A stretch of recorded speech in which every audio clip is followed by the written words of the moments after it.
भारत का air pollution crisis क्या 2050 तक भारत में साफ हवा सिर्फ याद बनकर रह जाएगी? सुबह का शहर, सूरज उग रहा है लेकिन आसमान नीला नहीं, धुएं की मोटी परत से ढका हुआ है। लोग अपने घरों से निकल रहे हैं, कुछ ने मास्क पहन रखा है, कुछ को खांसी आ रही है और कुछ को यह एहसास भी नहीं कि वे हर सांस के साथ अपने शरीर में जहर भर रहे हैं। कल्पना कीजिए, अगर एक दिन ऐसा आए जब घर से बाहर निकलने से पहले मास्क नहीं बल्कि ऑक्सीजन सिलेंडर साथ ले जाना पड़े। क्या यह विज्ञान कथा है या भारत का आने वाला भविष्य? आज हम जानेंगे भारत की हवा इतनी जहरीली कैसे हो गई, इसका असर हमारे शरीर, बच्चों और आने वाली पीढ़ियों पर क्या पड़ रहा है और क्या अभी भी समय बचा है। हवा हमें दिखाई नहीं देती, लेकिन उसी हवा में लाखों अदृश्य कण तैर रहे होते हैं। इनमें सबसे खतरनाक हैं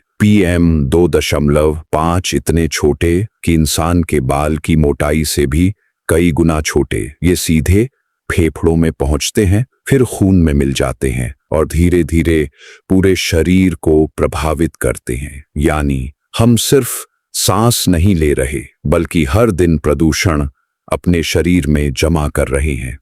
प्रदूषण आता कहां से है? बहुत से लोग सोचते हैं प्रदूषण सिर्फ गाड़ियों से होता है, लेकिन सच्चाई इससे कहीं बड़ी है। वाहनों से निकलने वाला धुआं, कोयले से चलने वाले बिजली घर, औद्योगिक उत्सर्जन, निर्माण स्थलों की धूल, पराली जलाना, कूड़ा जलाना और जंगलों की आग, ये सभी मिलकर हवा को जहरीला बनाते हैं। जब सर्दियां आती हैं तो ठंडी हवा और कम गति वाली हवाएं इस प्रदूषण को जमीन के पास ही रोक देती है। यही कारण है कि कई शहरों में धुंध नहीं बल्कि स्मॉग दिखाई देता है। समस्या बड़ी है, लेकिन समाधान भी मौजूद है। स्वच्छ ऊर्जा का अधिक उपयोग, सार्वजनिक परिवहन, वाहनों का नियमित रखरखाव, कूड़ा न जलाना, पेड़ लगाना और उन्हें बचाना, निर्माण स्थलों पर धूल नियंत्रण और प्रदूषण नियंत्रण नियमों का प्रभावी पालन, इन सभी से हवा की गुणवत्ता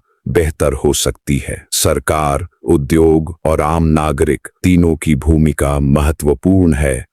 अगर हमने अभी कदम नहीं उठाए तो आने वाले वर्षों में कई शहरों में साफ हवा एक दुर्लभ चीज बन सकती है। कल्पना कीजिए, बच्चे खुले मैदान में खेलने के बजाय घर के अंदर एयर प्यूरिफायर के साथ बड़े हों। साफ हवा एक प्राकृतिक अधिकार नहीं बल्कि खरीदी जाने वाली सुविधा बन जाए। यह भविष्य तय नहीं है, लेकिन यदि प्रदूषण लगातार बढ़ता रहा तो जोखिम भी बढ़ता जाएगा।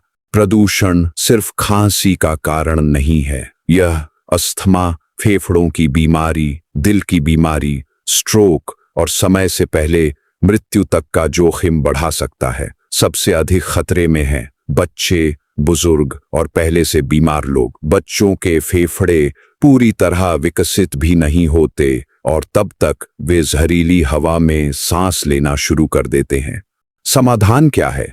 हम पानी के बिना कुछ दिन जी सकते हैं, लेकिन हवा के बिना कुछ मिनट भी नहीं। फिर भी हम उसी हवा को सबसे ज्यादा प्रदूषित कर रहे हैं, जिस पर हर सांस निर्भर है। सवाल सिर्फ इतना नहीं है कि आज हवा कितनी खराब है, सवाल ये है कि हम अपने बच्चों के लिए कैसी हवा छोड़कर जा रहे हैं। अगर यह वीडियो आपको सोचने पर मजबूर करे तो इसे अपने परिवार और दोस्तों के साथ जरूर साझा करें, क्योंकि साफ हवा सिर्फ एक सुविधा नहीं बल्कि हर इंसान का अधिकार है।